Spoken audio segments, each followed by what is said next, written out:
Welcome to Colorful Conversations with Katie. From exploring the latest design trends to uncovering strategies for building successful ventures, we dive deeper into the colorful world where aesthetics meet profitability, all while balancing work with life.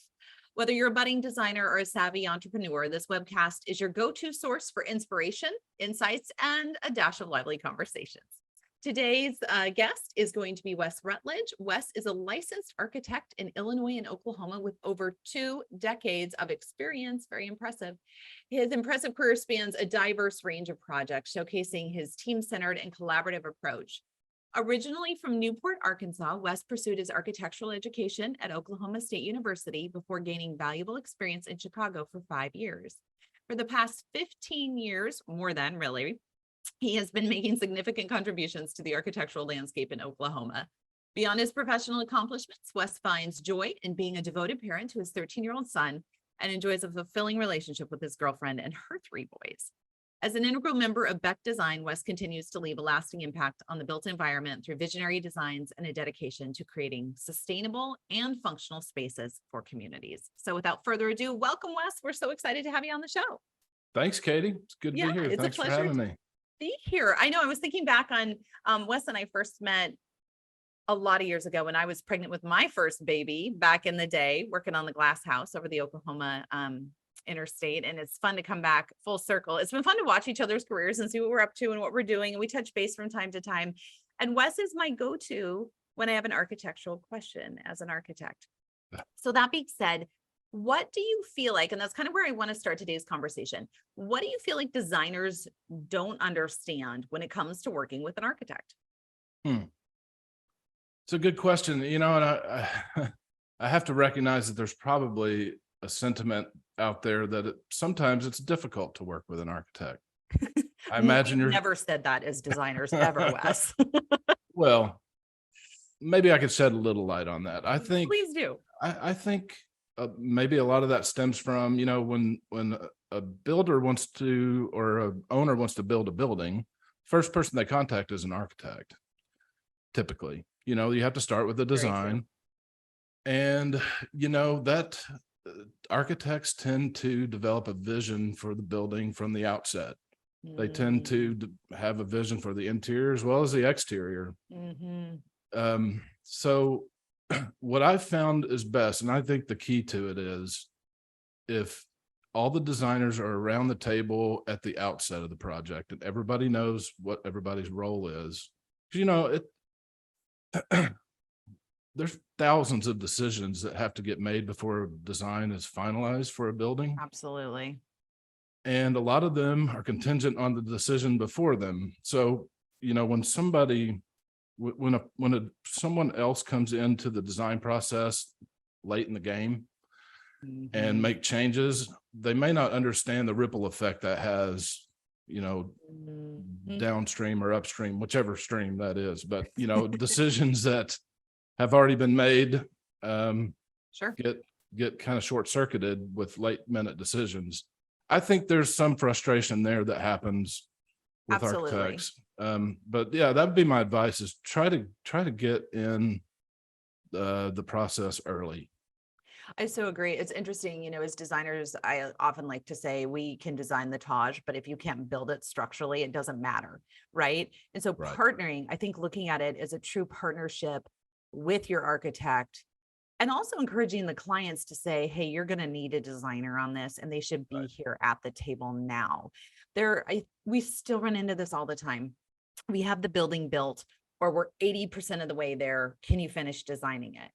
Well, I can give you paint colors and some wallpaper, but if you're looking for flow patterns and functionality and end users' job goals being met, like, we've missed a lot of that opportunity. And I think a lot of that just requires education industry wide, as far as educating the client on, to your point, the value of having everybody at the table from the outset of the project. Agreed. Absolutely. How do you encourage your clients to make sure whichever designer you're working with, or if it's someone in-house, how do you explain the value to them of having a designer at the table from the very beginning? Well, we automatically do that because we have interior designers on staff, and they're very talented people to work with. They're excellent at what they do. They've got the track record to prove it. So, you know, that is always part of the conversation with the client, you know, even from the interview process. We always bring our interior designers with us, show what they can do. And, you know, I love a that. lot of times clients, that's what their focus is anyway. They want to know what the interior environment is, more so than what the exterior is going to look like. They want to know what space they're going to, you know, Or if the walls will live stand in. up. Yeah. Yeah. So I mean, it's integral for us as a firm. It's an integral process to be the interior designer and the architect working together. I mean, that's what we do. We kind of have the philosophy that the interior should speak the same language as the exterior, and that Absolutely. transition Continuity. between outside and in should be seamless.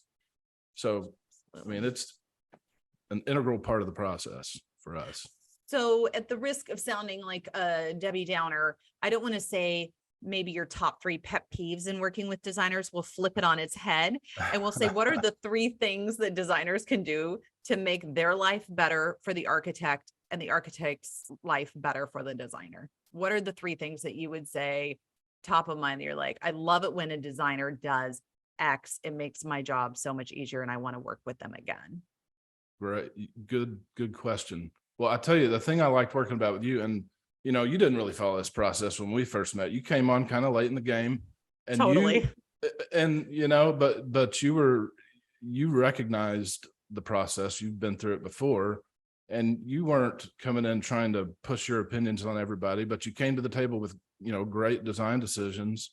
And kind. you were really good at communicating those ideas. I think that's maybe the missing link on some disagreements that happen is just communication about what the ideas are and how they fit into the architecture as a whole. I really appreciated about you, because that's what you said to me. You said, you know, I understand there's a vision for this building. I'm trying to enhance it. I'm not trying to take it over. And that went a long way with me. So I think that kind of approach to working with an architect certainly goes a long way. That's really kind of you. When we got brought into that job, it was well underway, and you had designed a beautiful redesign of this. If you have not seen, we'll put in the show notes, the glass house that runs over it's an Oklahoma icon, and it's beautiful. And Wes did a fabulous job of creating a restoration that maintained the intrinsic value and architectural integrity of the space while still updating it and meeting the needs of 3 tenants, I want to say, are in there, 3 commercial tenants. And so it gets an immense amount of traffic. And how do we do that in a strategic way? And so I'm not going to lie, it was very intimidating to think this is already gone and now I'm being brought in. And I was so afraid of having anyone feel like, oh, great, here comes the designer. She's got a vision, you know. As designers, I think it's so important. It's easy to want to come in and do that, especially when we come in late to the table, but just to tread lightly and to appreciate all the work that has gone in by the architect and realize, coming back to the word partnership again, I really think it is a partnership that requires, I appreciate that you were respectful out of the gate. I don't think that always happens either. It's like, well, I'm the architect, it's my stamp. So that's cute, but that's not going to happen. And sometimes that is the case. Like if there's a load bearing issue, that is your stamp and we should absolutely. But if you can talk through something of like, hey, this is the aesthetic goal I'm trying to achieve. How can we get there? Or this is the functionality I want out of the space. I get it can't happen the way I drew it up, but how can we get that? I think having that relationship and that partnership is so incredibly valuable. So what would you say to a designer who gets put on a job with an architect who doesn't approach it the way you do, who more comes from the old school, it's my stamp, and the client hired them, you had no say in who the architect was, but now you have to work through it with them. How do you win them over from your perspective? How do you win the architect over? How do you win over how do you win that architect over when the client has chosen the architect, the client has chosen you as the designer, but for whatever reason, this is just not going well, or the architect looks at you more as being dead weight instead of value add. A nuisance or in the way. I mean, that does happen a lot. You know, in any project, you're managing personalities as much as you are the project. Oh, wise words. So, you know, it comes down to the individuals. I mean, it's how you approach anything. I mean, it's a transaction at the store. If you're Mm. rude in a transaction at the store, you're probably not going to get good service. And I think it's Very true. I think it's about how you approach people and how you try to have mutual respect for one another, Yep. and the language that you use. Obviously, I know that's probably not good. No, I footing think for it's advice, great. It but gets I back to think, the human element. yeah, of course. I mean, it's personality. So you're going to have some architects that this is their domain and this is their design, and there's uncompromising positions they're going to take, and that's just a personality thing. Agreed. I Totally agreed. take the position that you come to the table with the best ideas that you can, and if you can convince the people who are paying for the project that they're good ideas, then they'll There happen. you go. There you go. If you don't, they won't. And the infighting does nothing but hurt the project. Well So, said. Well said. Let's talk cookie cutter design. This is something we've been running into with architects. Not so much with the architects, but with mechanical, electrical, and there's such strict requirements now when it comes to building codes, energy codes, all the codes in the world. And sometimes it's just exhausting. And so what ends up happening is everyone copies and pastes what they did on their last project that got approved and met the metrics, and on we go. But the problem is out of that, we don't really get unique, fabulous, amazing design. And so there's this tension between efficiency and quality and uniqueness and intentionality.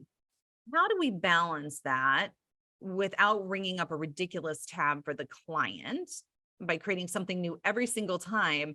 We'll still making something unique and designing and creating something unique that it feels bespoke, but we're not doing 80% of the work over every single time. How do you balance that? a great question. I tell you, and I would say probably in your part of the country, the codes are even stricter, and you have more They're brutal. red tape to get through, and Yeah. committees to get in front of. It's a tough job that It is we a tough have, job. so I It mean, it's is. part of the design equation. It's part of what goes into the mix from the outset. If you know Mm, what you're designing for, I think you find ways to optimize the look of it or optimize the use of it. There's always a dollar sign attached to new codes that come out. I mean, for sure. almost always a new new ordinances or restrictions, they all come with a dollar sign. Yep. I don't like to see that that kind of regulatory costs go up, but what are you going to do? Yeah. Yeah. No, we're often on the receiving end of it, in that you Yeah. have to, and I think you're right. It is a very tough job. And those of us, hopefully, that do it well, make it look easy to the client, right? Yeah. Meanwhile, I often correlate it to the duck in the pond. It looks so smooth sailing above the water, but below we're paddling. And I feel like that's especially true from an architectural perspective when you're pulling in electrical codes and building codes and energy codes and all of these mandates. It's an immense responsibility. And I think as designers, it's important to respect that, like, when that stamp does go on there, and the reason there is the stamp is because that then becomes the liable party. And I appreciate that. Yeah. I'm not gonna lie. I Yeah. really do, but to also understand that there are tensions around that and balancing that. Yeah. As far as cookie cutter design, how do you keep your creative juices flowing? Is it going out with your son and taking a hike or fishing or gaming together? Or what is it that keeps you coming back to your projects each time? Or when in a project you feel like, okay, this well is not running as deep as I need it to in the creative realm, which we've all felt. If you haven't, it's a coming for you. What do sure. you do to revamp, regroup, and rejuvenate? Take some time off, just in Great call. general. Yeah. I try not to bring work home with me as much as possible, but when COVID happened, everybody's working at home, and Oh, yes. the connectivity with home got even more connected, I guess, than it Kind of was cannibalized, before. really. Yeah. Yeah. So, if things happen and an email comes in and you have to go, respond to an email or something, it's right there and you got to do it. And And that's okay. I mean, to me, it means I'm still at home and I still get to be around my kid and family, Sure. and that's, so there's trade-offs to it. But as far as the cookie cutter design, we don't do that. Our firm particularly, we're kind of a smaller-ish firm, but we have very talented people You and do, very, absolutely. very experienced people. And we take on large projects, and they're always, with the right budget, they're always kind of unique. Mm-hmm. Just Mm-hmm. the ask of us is to be unique. So I love we that. don't tend to do a lot of cookie cutter stuff here. So I don't know if I could speak to that well. Is the question more about how do you stay fresh with your Yeah. designs? Yeah. How do you, like, I always say we Yeah, can't pour out of an empty cup. So right. as designers, as we're creating these spaces that hopefully are designing people back in a beautiful way and changing their view of the world or who they Yeah. think they are in it, how are we filling ourselves up so then we can then design that space? Like, what is it that fills our cup as a designer? And sometimes it's Yeah, as simple for me as just floating through an architectural digest, and being, it certainly. doesn't have to be this, I don't want to say like really intentional, highfalutin, super pretentious thing. Right. It can be, just a couple of inputs can make all the difference in the world Yeah, of, "Oh, I didn't see the world, or I didn't see that way. That's interesting, or right. that catches my eye." What is that for you?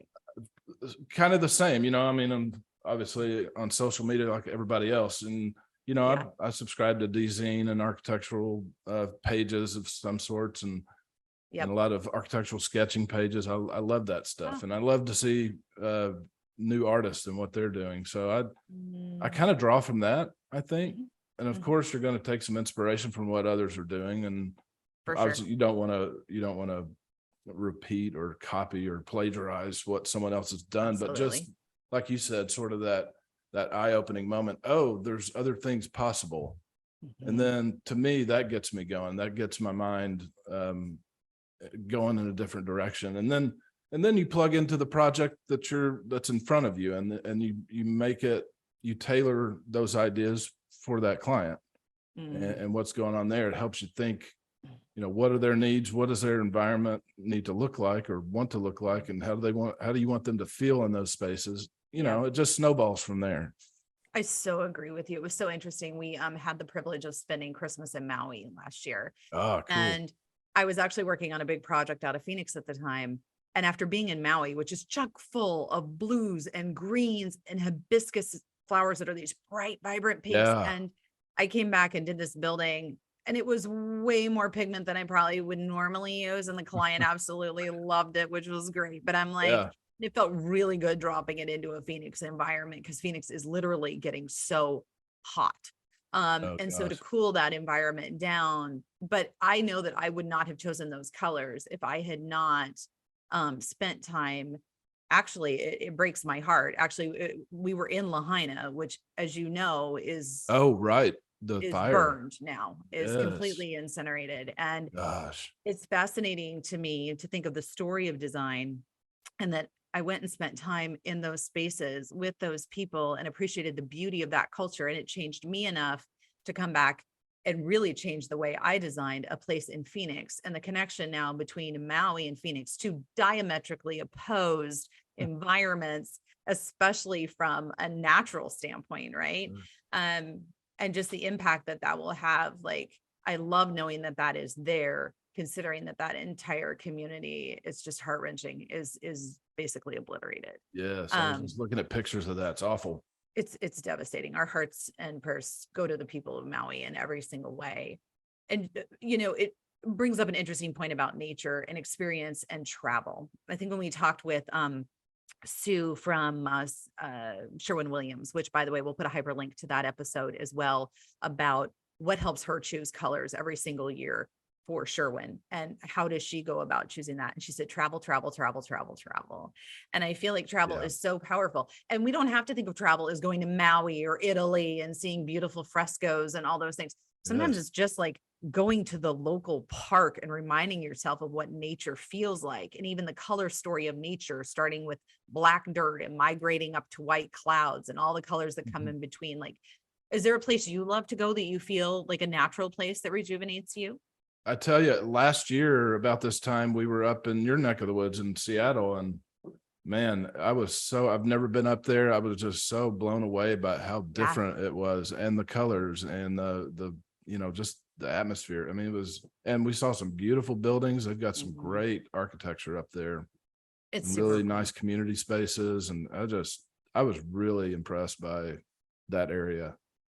So Beautiful. interesting question for you. When you came back from that trip, do you feel like your designs were impacted by the experiences or I, what you saw in any tangible way? I'm I just think intrigued. so. I think I started to use a lot more redwood colors Yeah, there's a because that's lot of everywhere up redwoods. there. Yeah. Get enough Yeah. moisture up here. I'm just saying. Yeah. Oh, this is such a Definitely. good conversation. What else would you like to add to it that we've missed that you think it's important before we go into our rapid fire round? The designers understand when working with an architect that most do not, even seasoned veterans of the design world. What would you say? Make sure you know this when you sit down to work with any architect that we just aren't seeing because we don't live every day in your boots. Right. Um, I've noticed that there's kind of two different types of designers. There's the people who just pick out the colors, and then there are people who think about the space. And you're obviously one of those people who do both. Thank you. And that's what you We need. love I both. mean, we know, yeah. You've got to be able to talk to an architect about the impact of the space, not just what color you think's pretty today. Right. I think what kind of feeling are you trying to convey within the space with this design decision or this color or this fabric or Mhm. I think that uh, helps an architect be more comfortable with a designer around the table. That's great advice. Absolutely great advice. Thank you, Wes. This has been such a good conversation. I'm here for every Thank you. part of it. Let's go into our rapid fire round. That's always so fun. I love being able to ask these questions and have people chime in.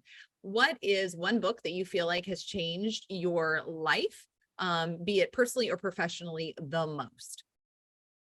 Okay, I'm gonna say it was Zen and the Art of Motorcycle Maintenance. I think that I book impacted me love more that than book. any other. It's kind of a weird name, but Phenomenal. to me, that was a book that really kind of found a common thread between science and art, and that's kind of what we do for a living. So I think it kind of fits in with architecture and design. Beautiful. And we're going to put a hyperlink to that in our show notes. So if you are driving or out and about or moving or taking a walk with your earbuds in, that we'll have it in the show notes for you. Okay. Number 2, what piece of advice would you have told yourself when you were 20? I mean, that wasn't that long ago, Wes. I'm Right, just saying. right. You mean last It was year? last week. Yeah. I feel Buy Apple stock. How many people have said that to you? Buy stock in nobody. Apple. Oh my gosh. Don't you wish Yeah. and Amazon? I wish we could have done both. No, but Oh. I would say to my younger self, invest your dollars early. Compound interest is a miracle of the banking industry. So, the sooner you do it, the better off you are later. Yes. that, Time that will would be work good harder for advice. your money. From a design point of view, I would say, make sure you're working on your communication skills. I love that. I Yeah. think that is where most breakdowns happen in design, whether it's between the client, the architect, the GC, whatever it is. It's usually lack of communication or miscommunication, which is Yes. why I always appreciate that you have picked up the phone, because I think we rely on email way too much and underestimate the power of a phone call. And sometimes you just have to talk it out, which I appreciate you have always taken my calls, Yes. which means the world. Even when it's about a project you're not on, I can pick up the phone and we can brainstorm it, which just speaks to your level of professionalism and communication. Number 3, what is your best time management hack? Best time management hack. Yep. Well, put everything on your Outlook calendar for sure. Everything, personal, Yes. private, business, all of it. It's all got to Everything. show up on a screen or it doesn't get done. Yes, I'm there for that. I would say the other thing is, I've found that if I got my list of tasks for the day, do the most arduous or toughest one first, and then it's downhill from there. If I Yep. had some advice. Eat the frog. Just get Eat the after frog. it. That's right. Yeah. Eat the frog, get after it, and move on. Well, Yeah. and to your point about the calendar, I always joke that if my digital calendar goes down, like it will be the end of the world. Like, Yeah. don't expect Yeah. to hear from me. I will not show up for anything. You don't have to send me alerts on my phone. You don't have to, if it's on the calendar, it's going to happen. And if it's not, well, it's not. There you go. It's about that simple. All right, that's a Exactly. wrap. Thank you for joining us for another insightful episode of Colorful Conversations with Katie. I hope you've enjoyed our discussion today and found valuable insights to help you thrive in your design business and life as we merge them together here. To all our listeners, thank you for joining us on this journey of learning and growth. Your enthusiasm and dedication to honing your business skills as design professionals inspires me to keep bringing you valuable content. So remember to subscribe to our podcast so you never miss an episode. If you have any questions or topics you would like me to cover in future episodes, please reach out. We want to hear from you. If you would like one-on-one time with me, I'd love to discuss your firm and plan intentional steps for growth and success. You can book a call with me on our website at www.colorworks.coach. Until next time, keep dreaming, keep designing, and mastering the art of running a successful interior design business that scales to your life. This is Katie Erickson signing off. Bye for now.